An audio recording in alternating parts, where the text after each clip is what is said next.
Hello everybody and welcome back to Q&A Wednesday. I told you we weren't disappearing completely. We've had a question out now on our Patreon page, or a little subject on our Patreon page, basically saying we're going to do a little Q&A Wednesday, ask me a question. So this is what we are going to do right now. But before I start, how do you like my new hat? These are the new trucker caps. They come in two styles. And also, we've got new mugs coming. This is the Campervan cast version. We've also got, nearly spilt it, our Coombe Valley Campers mugs as well. So if you're interested in grabbing any of those bits, check out the link down below where you can grab any bits of our merch. So with that out of the way, let's have a quick go at some of these questions. We have 1, 2, 3, 4, 5, 6, 7 today. So let's rattle through these. First of all, thank you to all our patrons for asking us the question. The first one is from Lindis. And it says, "Hi crew, I've got a 1986 high top T3 or Type 25, depending on what you want to call them. The passenger seat is a swivel seat, so I'm looking to relocate the leisure battery. The van is currently totally stripped, so I have free choice. What position would you recommend? I'm planning to hook up a solar panel too." Now, you are right, Lindis, in what you are saying. Underneath a swivel passenger seat in a T3 is difficult, to say the least, to get your battery in and out, and also it's quite restrictive in size. So if you've got the vehicle totally stripped out, ready for a new interior, the sky's the limit. What I've done in my personal van actually is placed the battery underneath the rock and roll bed, purely because there's so much space under there and it's very easy to just check it out, remove it if you need to, and also to put all of your electronics down in that space as well. And it's not a great space for anything in particular under the rock and roll bed, so you can utilize that space and keep your battery safe under that rock and roll bed. And if there's anything you need under there, like fuses or your solar panel controller, it's a really nice safe space to keep them all under there. So I would recommend, if you've got the opportunity and you've got the space, underneath the rock and roll bed. Thank you very much for your question. The next one is from John Harkness. He is a regular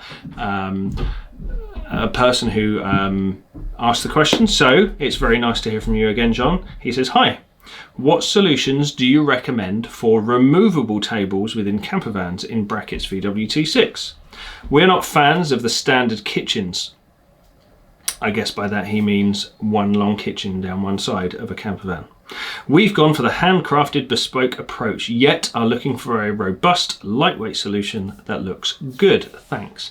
Now, we've done a couple of options on some of our latest van builds. Now, John, if you've looked into different solutions, you've got a form of table that hooks onto a rail, and you can have that in one position on the van, and then you can move the table up and down on that rail, and it's very easy to remove.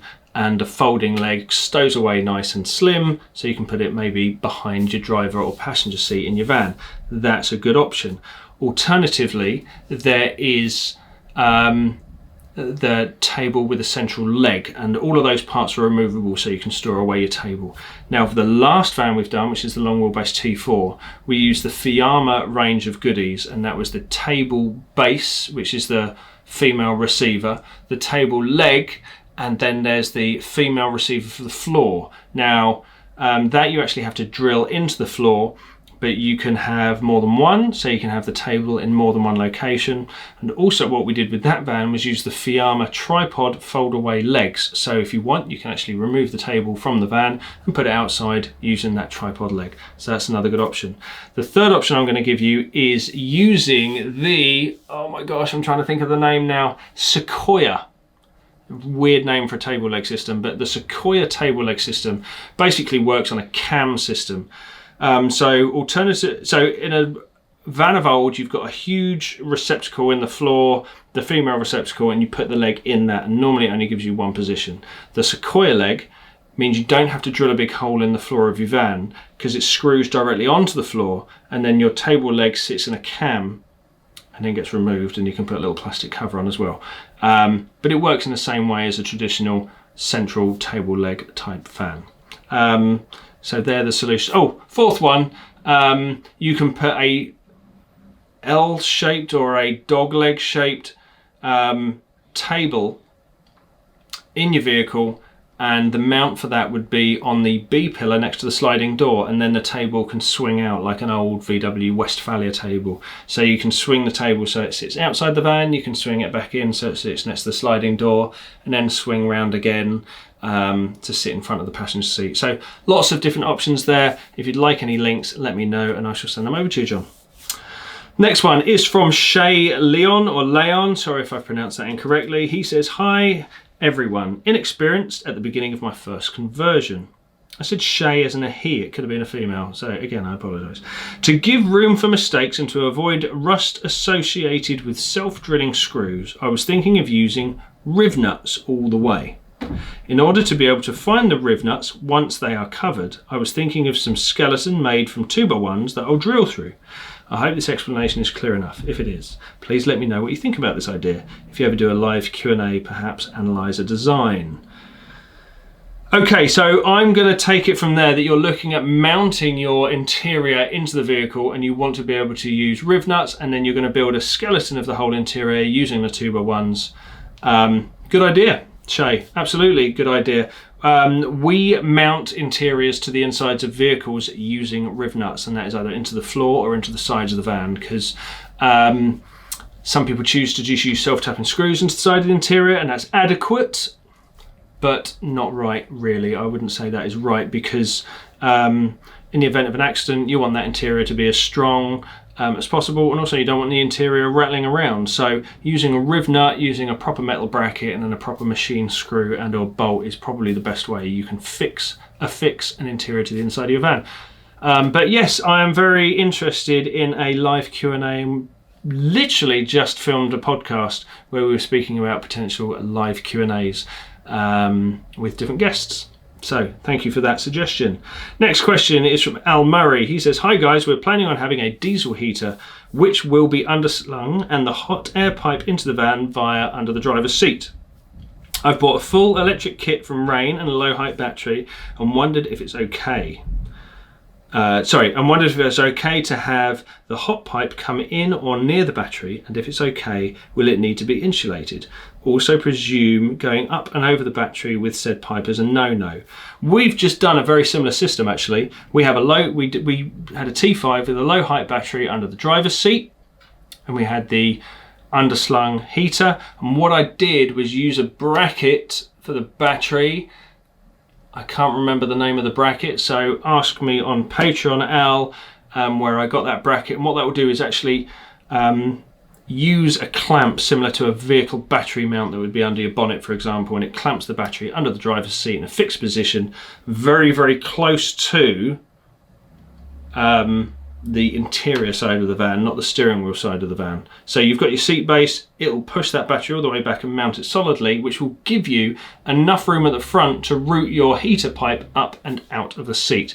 I wouldn't then route that pipe up and over the battery. I would potentially go through the side of the seat or maybe around the front of the seat and back. Yeah, it's up to you, but I don't think you'd have enough room to put it up and over the battery in that situation in a VW T5 or T6. So yeah, let us know what you think about that, Al. He also says, also over 3.6mm ply lining, what's the best way to secure the furniture I've just bought from Evo Designs to the side of the van? Using the method I've just said. Find some very good places on the inside of the vehicle with the inner metal structure, put in riv nuts, or put metal brackets onto that Evo interior, then use metal brackets and put a bolt or an Allen headed bolt or a machine screw all the way through that metal bracket, holding the interior to the inside of the van via a mechanical metal on metal on metal fixing into the side of the van via a riv nut, not just a wood screw all the way through. Hope that helps. Sue Elliott Smith, thank you for your question. Is it possible to have some sort of floor level heating mats? What's your view on this, and if a good idea, any recommendations?